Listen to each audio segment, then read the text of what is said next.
Hi everyone, welcome back to my channel. I'm holding a hot water bottle. I decided to film outside today because it was a nice day in the morning when I decided to film this, but now it's kind of like clouding over, so let's hope it doesn't start raining in the middle of my video because that wouldn't be fun. Today I'm filming a much requested video, and it's basically about how to edit YouTube videos and what I do in this whole process behind the scenes, from getting it from here, like right now what you're seeing, to actually a video and up on YouTube for the whole world to see. It's actually a year since I started my YouTube channel, which is pretty crazy, so it's like my first anniversary on YouTube, I guess you could say, because I posted my first video, which was my room tour, on June 2018. Just so much has happened in a year. Yeah, it's just pretty cool to look back on. I've just been able to document this whole like year, and it's just been pretty incredible to look back on.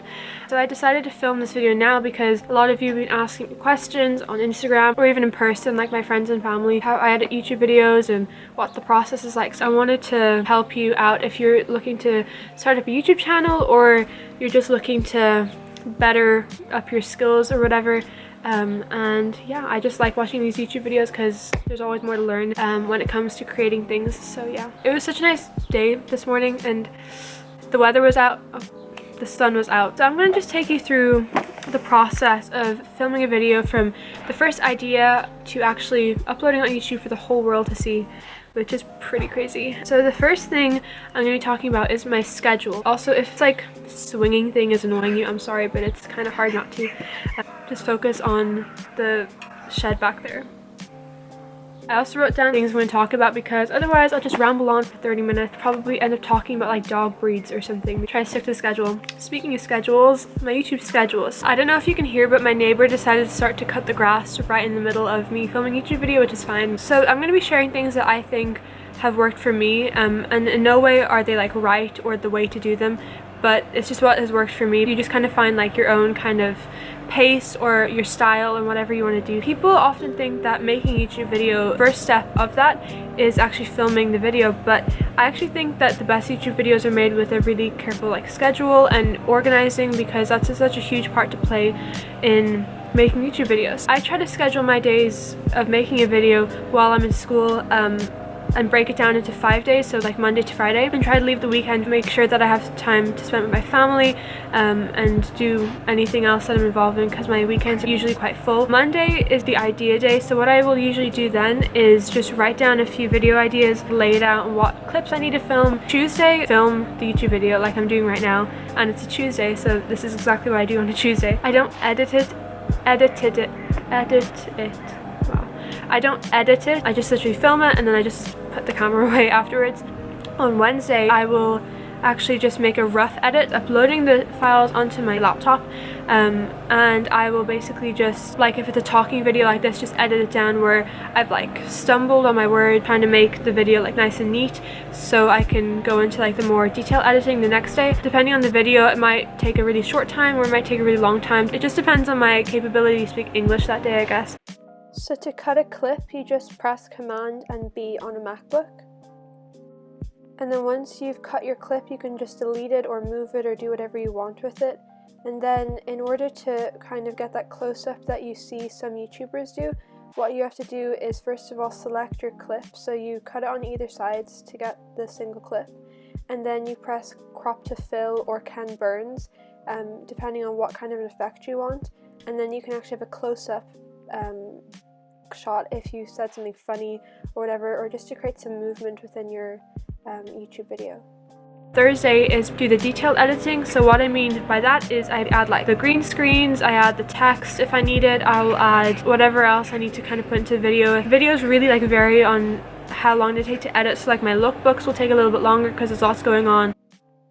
Here are just another few ways that you can make your videos different. So you can also drag another clip on top of one and press like cut screen or split screen, and you can have two videos playing at the same time, which can make some cool effects. I use it on my lookbooks a lot. And then you can also have a picture-in-picture like I'm showing you here, so you can really just do anything you want. You can add filters, you can add different effects on the video, so just play around with whatever software that you're using to edit your videos, and I'm sure you can find lots of creative ways. And then if you want to make clips look a little bit different in terms of colors and filters, you can just select the clip that you want and then just press the little color palette icon in the top, and you can make it really like full of color, or you can make it black and white. You can also make it warmer in temperature or cooler like I'm showing you here. It's just really whatever you want, whatever setting that you need it to be. So just kind of have fun with it and just play around with whatever you need.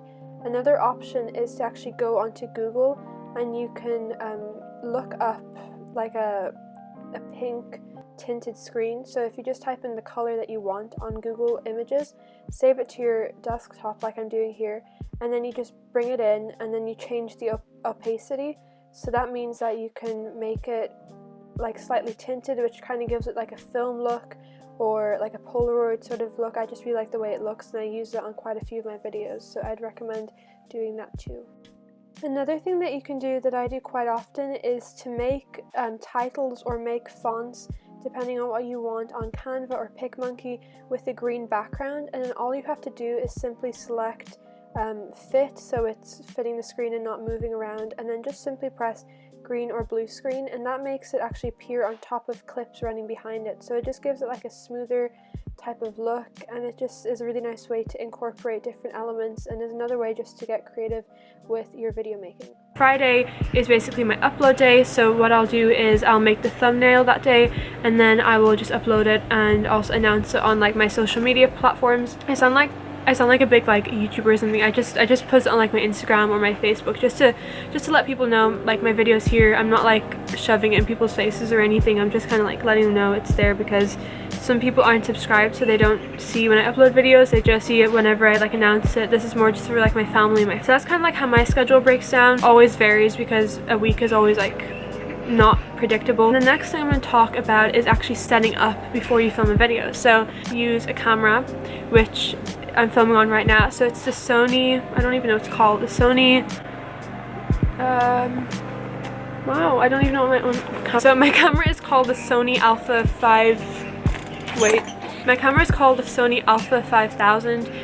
It's a really good camera because it has a flip up screen, so I can actually see what I'm filming. And I got it secondhand, so I only paid 100, and then my parents paid the other €100. I was like on an actual like store website, and it's about 400 or 500 euros. So but for the first couple YouTube videos I actually filmed on my dad's iPad, so you just kind of make use with whatever you have, and don't just like wait to get like the best camera that you can to start a YouTube channel, because you'll always just like wait around. Most people have an iPhone or like a Samsung or whatever, so just, you know, film with that or whatever, and then as time comes on you can probably save it for a camera. I also don't have a tripod, so like I'm gonna show you with my iPhone what I'm dealing with right now, because this is like the reality is I don't necessarily want to spend the money on a tripod. So what I do is I basically film on whatever I can find, which today my cat's scratching pole, so I literally brought it outside and I put my camera on it because I was just the perfect height. And it's just about getting creative. You don't have to have all this fancy equipment to have a good YouTube video. You can just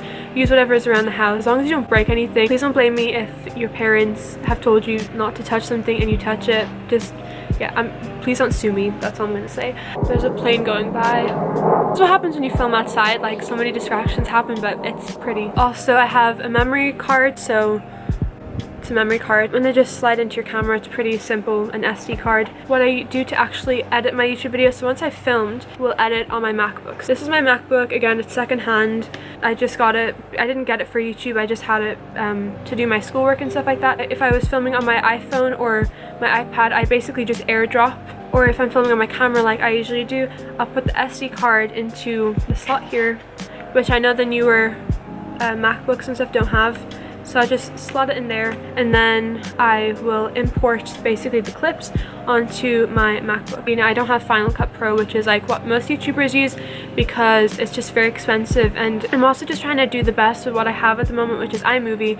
And once I get really good at that, I might invest into Final Cut Pro later on in the future. A thumbnail of a video is basically just a fancy word for the picture that you see before you click on a video. A lot of them are known for being very like clickbaity and having a bunch of like emojis and vibrant colors and stuff like that. I try to not make my YouTube channel a clickbait channel. My thumbnails either come from like taking a picture, like I would take a picture right now. To be honest, a lot of times I forget to take a thumbnail, so what I'll do is just screenshot a moment in my video and then go onto either Canva or PicMonkey, which is how I usually edit my thumbnails, and they're really good because they have like actual dimensions for making a thumbnail, so you don't even have to find it, because sometimes you can make one but then it could either be too small, too big, whatever. Look on my channel and you see all like my YouTube videos and stuff like that, you'll kind of see that there's a theme kind of running through it. Like I'll use similar fonts, I'll use similar colors and stuff like that, just to kind of keep a cohesiveness to it and just make it look like aesthetically pleasing and stuff, because it's like,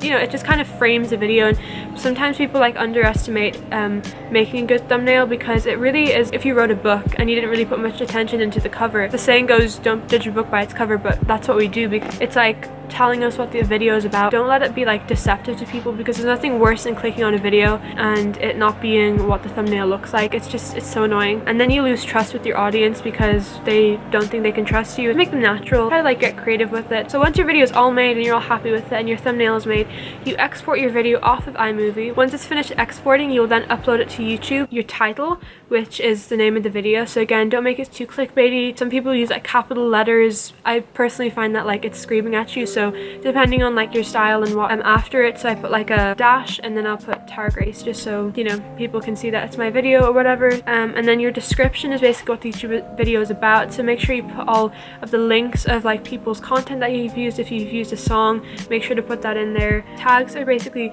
like hashtags, so the more you put in, the more likely your YouTube video will pop up on people's accounts and stuff like that. Just make sure that it's related to your channel, so don't put in like dogs if your video is about like how to film a video, you know. That's such a bad example, but you know what I mean. Different resources for like seeing your YouTube channel grow and stuff like that. So one of the websites I like to use is Social Blade. So Social Blade will help you keep track of your views, your subscribers, and you can actually look at other YouTubers like Social Blade, so you can look at any YouTube channel you want.